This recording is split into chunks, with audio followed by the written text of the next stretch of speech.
কুলতলি থেকে কারা কারা এসছেন একটু হাত তুলেন। কুলতলি বিধানসভা, কুলতলি বিধানসভা, ঠিক আছে, রাখুন, হাত রাখুন। জয়নগর বিধানসভা, জয়নগর বিধানসভা 1 2 কি বিধানসভা 1 2 মিলে যে বিধানসভা জয়নগর, আর একবার তুলুন দেখি। জয়নগর লোক কম কেন? আচ্ছা, বাসন্তী, বাসন্তী, বাসন্তী, বাসন্তী হাতে গোনা 5-7 জন 10 জন, তাও হবে না। আচ্ছা, গোসাবা, গোসাবা একজনের হাত দেখতে পাচ্ছি, 2 জন 3 জন 4 জন। গোসাবা সব মঞ্চের লোক নাকি? 8-10 জন 15 জন হবে, খুব বেশি হলে, বেশি হলে 15 জন হবে। আশেপাশে হয়তো অনেকে হাত দেখাতে পারেনি। গোসাবা, বাসন্তী, জয়নগর, কুলতলি হয়ে গেল। ক্যানিং 1, ক্যানিং 1 যেখানে সভা হচ্ছে। আচ্ছা, খুব ভালো, খুব ভালো। ক্যানিং মানে এটা হচ্ছে পশ্চিম, ক্যানিং পূর্বে, ক্যানিং পূর্বে থেকে যারা এসছেন, ও ক্যানিং পূর্ব থেকে তো ভাঙড়ের লোক। আচ্ছা, ঠিক আছে। আর এইদিকে প্রপার জীবনতলা থেকে কারা এসছেন একটু হাত দেখাবেন। জীবনতলা, ক্যানিং পূর্ব, জীবনতলা। আচ্ছা, তার মানে পুরো 2 জন 3 জন ছাড়া কেউ জীবনতলা থেকে আসেনি কেউ। তাহলে বাকি রইল কোনটা প্রশান্ত? মগরাহাট পূর্ব, মগরাহাট পূর্ব থেকে এসছে কেউ? মগরাহাট পূর্ব থেকে মনে হচ্ছে না এসেছে কেউ। যাই হোক, এখানে কিন্তু অ্যাটেন্ডেন্স হয়ে গেল। আপনারা খাতাপত্রে কি জমা দিয়েছেন, তার থেকে বড় কথা আপনারা হাত তুলে যেটা দেখালেন, এতে করে বোঝা গেল যে আপনারা কোন বিধানসভা থেকে কত লোকজন আজকের কর্মী সভা থেকে এসছেন, কর্মী সভাতে এসছেন। আজকে আপনাদের এখান থেকে বাড়ি গিয়ে কিছু কাজ আছে। আজকে এখানে আপনারা এসছেন, ভাইজান তার গুরুত্বপূর্ণ নির্দেশিকা আপনাদেরকে দেবেন, তার কথা আপনারা শুনবেন। তার কথা শোনার জন্য আপনারা এত দুপুরে এত কষ্টের মধ্যে এসে বসে আছেন, আপনাদেরকে আর একবার ধন্যবাদ। কিন্তু কথা হলো, ভোট একরকম জিনিস, আর ভিড় করে জনসভা বা কর্মী সভাতে আসা আর এক রকম জিনিস। আপনাদের প্রত্যেকটা বিধানসভাতে যত সংখ্যক অঞ্চল আছে, সেই অঞ্চল এবং বিধানসভাতে নির্বাচনী কমিটি বানাতে হবে। লোকসভা নির্বাচনী কমিটি হয়েছে, লোকসভা নির্বাচনী কমিটিতে যারা বিধানসভার মধ্য থেকে দায়িত্বে আছেন, তারা দায়িত্ব নিয়ে বিধানসভা নির্বাচনী কমিটিটা কমপ্লিট করতে হবে। এখন পর্যন্ত আমার যা নলেজে আছে, 2টো বিধানসভা কমিটি এখনো হয়নি। আমি নেতৃত্বদের বলবো, যত দ্রুততার সঙ্গে সেই কমিটি করা যায় তার চেষ্টা করুন। বিধানসভা কমিটিতে যারা নেতৃত্বে আসছেন অঞ্চল থেকে, তারা দায়িত্ব নিয়ে বিধানসভা কমিটির নেতৃত্বদের সহযোগিতা নিয়ে অঞ্চল নির্বাচনী কমিটিটা তাড়াতাড়ি করে ফেলুন। অঞ্চল নির্বাচনী কমিটির যারা দায়িত্বে থাকবে, তারা দ্রুততার সঙ্গে বুথ নির্বাচনী কমিটি কমপ্লিট করতে হবে।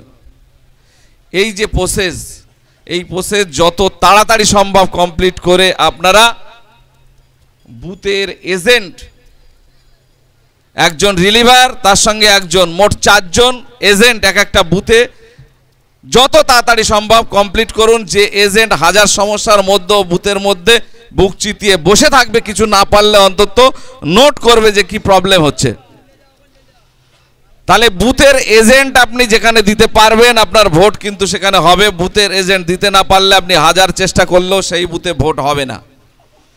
আপনার এই স্বতঃস্ফূর্ত উৎসাহ উদ্দীপনা, আপনাকে যদি বুথের মধ্যে 4টে লোক না ফিট করতে পারেন, তাহলে এই সব বেকার হয়ে যাবে। যার কারণে আমরা বলছি, জনসভা হবে, র্যালি হবে, প্রার্থী পরিচিতি হবে, পাড়ায় পাড়ায় ঘোরা হবে, সব হবে, কিন্তু তার মধ্যে দিয়ে আপনার এজেন্টদের নিয়ে আপনার ব্লকে আপনার অঞ্চলে কর্মী সভা করতে হবে ফাঁকে ফাঁকে। অর্থাৎ কত বুথে আপনি এজেন্ট দিতে পারলেন তার তালিকা এবং সেই এজেন্টদের সঙ্গে এনে এরকমভাবে কর্মী সভা, ঢালাও জনসভার দরকার নেই। সেই মিটিংটা হবে খালি এজেন্টদের নিয়ে আর নেতাদের নিয়ে হবে যারা পরিচালনা করবে। তাহলে দ্রুততার সঙ্গে যে কাজগুলো বললাম এগুলো করা যাবে না যাবে না? আপনারা বলুন একটু, করা যাবে? যদি না করা যায় কিন্তু কোনো আবেগ উদ্দীপনা কাজে আসবে না, প্র্যাকটিক্যালে যদি আপনারা কাজ না দেখাতে পারেন। আর এই আবেগ যদি বাক্সে রূপায়িত হয়, অর্থাৎ এই যে ঝড় আইএসএফকে সামনে রেখে আইএসএফ এর নেতার আদর্শ উদ্দেশ্য লক্ষ্য তার বুক চিতিয়ে যে লড়াই জনসম্মুখে বিধানসভার মধ্যে, তাতে আপনারা যে আকৃষ্ট হয়ে আজকে যে উচ্ছ্বাস তৈরি করেছেন সেটা তখনই বাস্তবায়িত হবে যদি আপনারা বাক্সের মধ্যে কনভার্ট করতে পারেন ভোট রূপে। তাহলে সেটা করবে কারা? আজকে যারা অগণিত আপনারা কর্মী বাহিনী সৈনিক আইএসএফ এর এখানে হাজির হয়েছেন তারা, তার প্রসেস কি ধাপে ধাপে আমি যেগুলো বললাম এইগুলো আপনি যত করতে পারবেন আপনার কাজটা তত সোজা হবে। আমরা আপনাদের বলছি এতে আপনাদের ভোটার যে লিস্ট, ছবি সহ লিস্ট এখন আপনারা পাচ্ছেন না, আমরা অ্যাপসের মাধ্যমে আপনার মোবাইলে পাঠিয়ে দিচ্ছি। 10টা 12টা 15টা পেজ হবে, সেখান থেকে আপনি ডাউনলোড করে ভোটার লিস্টের ওই পেজটা আপনি বুথের মধ্যে বার করুন। বার করে আপনার বুথ কমিটি যারা নির্বাচনী কমিটি হয়েছেন 15 জন 17 জন 20 জন যাই হয়েছে সেই কমিটি বসে আলোচনা করুন। সেই ভোটার লিস্টের মধ্যে আপনার সমর্থক একেবারে একনিষ্ঠ লড়াই করা সৈনিক বা আপনার ভোট দেবে বা আপনার হয়ে প্রচার করবে সেরকম লোকের সংখ্যা কত আছে। তাহলে সেই সংখ্যাটা প্রথমে আপনার টিক মেরে ঠিক করতে হবে, টিক মেরে ঠিক করতে হবে। তারপরে আপনাকে ঠিক করতে হবে যে বিরোধী দলে হাজার প্রচেষ্টা করলেও কোন ব্যক্তিগুলো আপনার দিকে আসবে না সেটাকে ক্রস চিহ্ন দিতে হবে। অর্থাৎ আপনি সেখানে গিয়ে অহেতুক আপনার সময় নষ্ট প্রথমে করবেন না। চলাফেরার পথে দেখাশোনার মধ্যে যদি হাই হ্যালো করতে গিয়ে যদি কিছুটা হয়তো হলো, না হলে আপনাকে ওই জায়গায় গিয়ে প্রথমে সময় নষ্ট আপনি করবেন না। এই দুই শ্রেণীর ভোটারের পরে একটা শ্রেণীর ভোট থাকে যে ভোটটা আপনার নির্ণায়ক ভোট, অর্থাৎ যাকে আপনি আপনার কাছে ভালোবেসে টানতে যদি পারেন আপনার আন্দোলন আপনার লড়াই এ যারা আকৃষ্ট হবে তারা আপনার দিকে চলে আসবে। আপনার প্রতিনিয়ত প্রচেষ্টার মধ্য দিয়ে এই ভোটারগুলোকে যদি আপনি আপনার কাছে টানতে পারেন তাহলে সেই বুথ আপনার অনিবার্য জিত। তাহলে এই যে মাঝখানে ভাসমান ভোটার আমি যেটা বললাম যে আপনার পক্ষের ভোট আর শাসক দলের পক্ষের ভোট দুটো আপনি আলাদা করে নিলেন। আপনার পক্ষের ভোটের সঙ্গে কত ভোট এই ভাসমান ভোট টানলে আপনি জিততে পারবেন সেটা একটা মার্কিং করতে হবে। আপনার কমিটির লোক দায়িত্ব নিতে হবে। আপনার 2টো পাড়া 3টে পাড়া 4টে পাড়া 6টা পাড়া ভাগাভাগি থাকে, সেই পাড়ার মধ্যে যারা নেতৃত্ব প্রত্যেক পাড়া থেকে যেন 1জন 2জন করে নেতৃত্ব থাকে, এই নেতৃত্বদের প্রত্যেক বাড়ি হিসাবে চিহ্নিত করে দায়িত্ব নিতে হবে যে আমি এই 15টা বাড়ির দায়িত্ব নিলাম, আমি এই 10টা বাড়ির দায়িত্ব নিলাম, আমি এই 20টা বাড়ির দায়িত্ব নিলাম। এবং সেটা প্রত্যেক সপ্তাহে তার হিসাব দিতে হবে যে আপনি কতজনের বাড়িতে গিয়েছিলেন আর কতজন আপনার কথায় কনভিন্স হয়েছে আর কতজনের সঙ্গে আপনি অ্যাপ্রোচ রেখেছেন। হ্যাঁ, আপনি সবার সঙ্গে কথা বলেছেন কিন্তু সবাই সব একই দিনে বা একটা টাইমে এক সপ্তাহের মধ্যে আপনার কথা শুনে আপনার দিকে চলে আসবে এরকম কোনো কথা নেই। আপনি 15 জনকে বুঝিয়েছেন, 2 জন 3 জন আপনার এক সপ্তাহে কনভিন্স হয়েছে যারা আপনার কথা ভালোবেসে আপনার উদ্দেশ্য আদর্শ ভালোবেসে ভাইজানকে ভালোবেসে ভাইজানের লড়াইকে ভালোবেসে তারা আপনার দিকে চলে আসছে।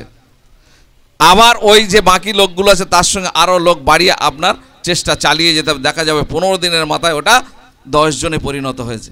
এইভাবে যারা দায়িত্ব নিলেন টোটাল হিসাবে কত আসছে সেটা দেখবেন। যারা আপনার সঙ্গে আসছে তাদেরকে প্রতিনিয়ত মিটিং মিছিলে তাদেরকে ডেকে তাদেরকে সঙ্গে নিয়ে আলাপ আলোচনায় অংশগ্রহণ করাতে হবে। মানুষ, আমি শেষ কথা যেটা বলবো দীর্ঘায়িত করব না, ভাইজান বসে আছে, আমাদের আসতে লেট হয়েছে। আর আপনারা জানেন এই এলাকাতে একটা মিছিল ছিল, আমরা যাতে কোনো রকম যাওয়া আসার পথে আমাদের কর্মীদের সঙ্গে কোনো প্রবলেম না হয় যার কারণে আমরা বলেছিলাম আপনারাও একটু দরকার হলে লেট করে বার হন, কোনো অহেতুক সমস্যার মধ্যে আপনারা জড়াবেন না। যার কারণে আমরা প্রোগ্রামটা যে টাইমে শুরু করার কথা, আমাদের যে টাইমে আসার কথা সেই টাইমে আসলে খুব সুন্দরভাবে করা যেত। তারপরেও আপনাদের জমায়েত এবং আপনারা যেভাবে স্বতঃস্ফূর্ততার সঙ্গে এসেছেন, আপনাদের সত্যি খুব ভালো লাগছে এবং আপনাদেরকে ধন্যবাদ জানাই। আমি আপনাদের কাছে অনুরোধ করব যে কাজগুলো বললাম, এই কাজগুলো আন্তরিকতার সঙ্গে করুন এবং যত দ্রুত পারবেন করুন। যারা নেতৃত্ব আছে তাদের বলবো এই কাজ করিয়ে নেওয়ার দায়িত্ব আপনাদের, শুধু নেতৃত্বের পরীক্ষা এখানে। আপনি এই কাজটা কত ভালোভাবে করতে পারছেন এবং বুথ ভিত্তিক আপনি হিসাব কত তাড়াতাড়ি করতে পারছেন, এবং এরপরে বিধানসভা ভিত্তিক যে কর্মী সভা হবে সেখানে কত বুথের এজেন্ট আপনি হাজির করাতে পারছেন, তার উপরে নির্ভর করছে আপনার নেতৃত্বের কোয়ালিটি। আমি সবাইকে অনুরোধ করব, আপনারা সবাই সব কিছুই পারবেন, চেষ্টা করলে পারবেন। আর এমন গ্রাম, এমন পাড়া, এমন বুথ নেই যেখানে ভাইজানকে ভালোবাসেন আর ভাইজানকে দল হিসাবে ভাইজানের দলকে ভালোবাসে না, এরকম লোক নেই। সুতরাং আমার নেতৃত্ব যারা বুথ লেভেল থেকে শুরু করে অঞ্চল লেভেলে সবাই নতুন, আমি ধরে নিচ্ছি, কিন্তু সাধারণ অ্যাপ্রোচ আসুন, আইএসএফের হাতকে শক্ত করুন। সমাজ পরিবর্তন শুধু ভোটের জন্য আমরা লড়াইতে নামেনি। আমাদের ভাইজান শুধু একটা ভোট লড়াই এর জন্য এই ময়দানে এত কসরত করে, এত কষ্ট করে লড়াই করছে না। আজকের সমাজ ব্যবস্থা অন্ধকারে ডুবে যাচ্ছে। ভাই ভাইয়ের রক্ত নিয়ে হোলি খেলতে দ্বিধাবোধ করছে না, বাবা ছেলের রক্তে হোলি খেলছে, এরকম একটা পরিবেশ আজকে শাসক দল তৈরি করে দিয়েছে। সেইটাকে পরিবর্তন করার জন্য ভাইজানের রাজনীতিতে নামা। সুতরাং সমাজ পরিবর্তনের লড়াইয়ে আমরা ঐক্যবদ্ধ হয়ে এই লড়াই লড়ব এবং আমরা নজির সৃষ্টি করব। আমরা ভাইজান যে কথাটা বলে সবাই মনে রাখবেন, ভোট দিতে যাব গলায় গলায়, ভোট দিয়ে বার হয়ে আসবো গলায় গলায়, বাক্সে গিয়ে যার যা ভালো লাগে সেখানে ভোট দেবে।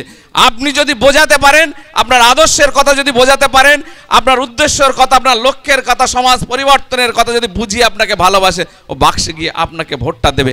আর যদি না পারে অন্য জায়গায় দেবে, কিন্তু বিদ্বেষ নয়, হানাহানি নয়, মারপিট নয়, দাঙ্গা নয়। আবার চায়ের দোকানে এসে গল্প করবেন একসঙ্গে, পরের দিনে মাঠে যাবে নাঙল কাঁধে নিয়ে, একসঙ্গে গিয়ে মাঠে চাষ করবে। ভাই ভাইয়ের সম্পর্ক, আন্তরিকতা যেন কোনোভাবে হিংসায় পরিণত না হয়। এটাই হচ্ছে রাজনীতির বিকল্প রাজনীতি, এটাই হচ্ছে সমাজ পরিবর্তনে আমাদের লক্ষ্য। সুতরাং এটাকে মাথায় রেখে আপনারা রাজনীতি করবেন, অহেতুক কোনো হিংসায় জড়িয়ে পড়বেন না, আপনার কাজটা সঠিকভাবে করবেন। তারপরে যদি কোনো সমস্যা হয়, আইনিভাবে প্রশাসনের সহযোগিতা নিয়ে আমরা সেই সমস্যার সমাধান করব। আশা করি আপনারা এই কাজ আন্তরিকতার সঙ্গে করবেন এবং এখানে যারা নেতৃত্ব আছে, বিশেষ করে বিধানসভা কমিটি, তাদেরকে বলবো এই কাজ দ্রুততার সঙ্গে কমপ্লিট করে আপনারা ব্লক ভিত্তিক কর্মী সভা এজেন্টদের নিয়ে করার দিনক্ষণ ঠিক করে ফেলবেন।